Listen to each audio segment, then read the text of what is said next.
Un coach sportif diplômé est-il forcément un bon coach? La réponse est non. Parce qu'il y a des gens qui, quand ils vont faire une année d'études, vont penser avoir la science infuse et vont te raconter des trucs que leurs professeurs leur ont raconté en disant non mais c'est comme ça qu'on fait, hein, d'accord?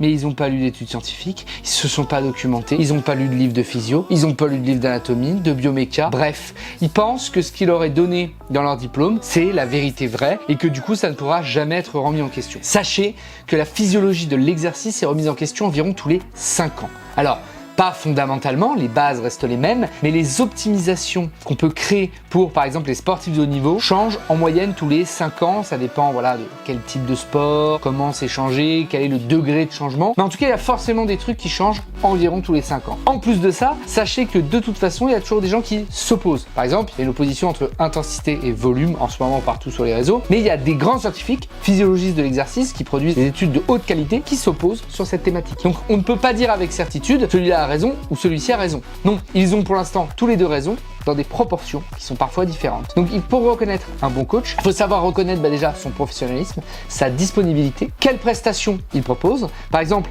est-ce qu'il va proposer des prestations aussi moins importantes pour les gens pour pouvoir s'adapter et des prestations plus importantes pour les gens qui souhaitent aller plus loin.